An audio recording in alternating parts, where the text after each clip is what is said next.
Limang ugali ng mayayaman na lalong nagpapayaman sa kanila. 2026 edition. Magandang araw mga future millionaires! Gusto mo bang malaman kung bakit lalong yumayaman ang mayayaman? Hindi lang sa swerte o mana, kundi ugali nila. Sa video na ito, ibabahagi ko sa inyo ang 5 ugali ng mayayaman na lalong nagpapayaman sa kanila. Ito ang mga nakikita ko sa successful ng negosyante at investors sa Pilipinas. Kung gusto mong baguhin ang mindset mo, like at subscribe na. Tara, simulan na natin. Number 1. They invest in assets, not liabilities. Ini-invest nila sa assets at nagdadagdag ng kita, hindi sa liabilities. Ang mayayaman ay bumibili ng mga bagay na nagbibigay ng pera. Real estate, stocks, negosyo, MP2, REITs.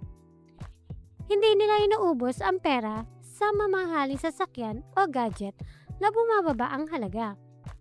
Sample, sa halip na utangin ang bagong kotse, bibilhin nila ang rental property o magsisimula ng maliit na negosyo.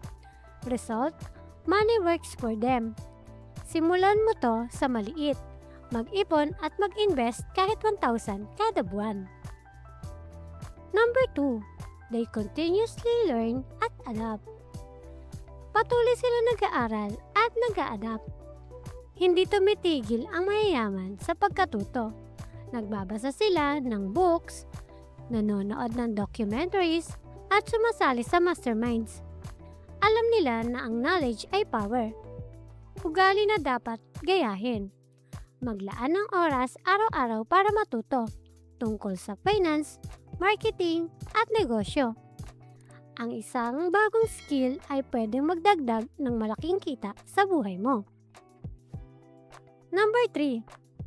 They delay gratification and live below their means.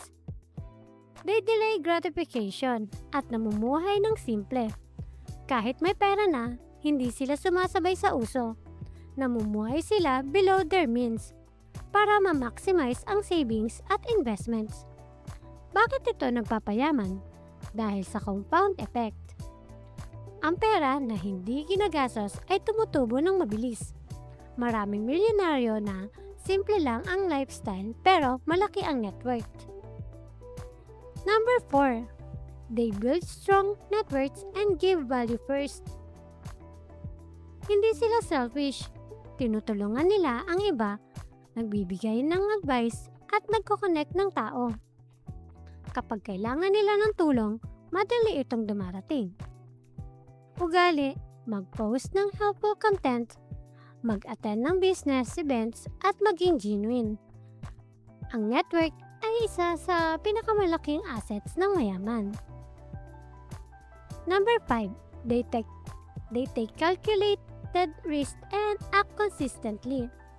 Ang panghuli, they take calculated risk at consistent sa action. Hindi sila takot magsimula ng negosyo o mag-invest, pero ginagawa nila ng may plano at research. At hindi sa lahat, consistent sila araw-araw. Key takeaway, hindi perfection ang kailangan, kundi persistence. Ang maliit na aksyon araw-araw ay nagiging malaking yaman sa huli. Yan ang 5 ugali ng mayayaman na lalong nagpapayaman sa kanila. Hindi magic, kundi daily practice na pwede mong simulan ngayon. Alin sa 5 ang gusto mong unang baguhin?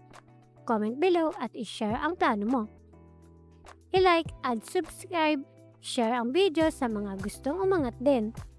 At i-bell ang notification para sa mas maraming successful mindset at negosyo. Salamat sa panonood. Kaya mo yan. God bless at see you sa susunod na video. Paalam!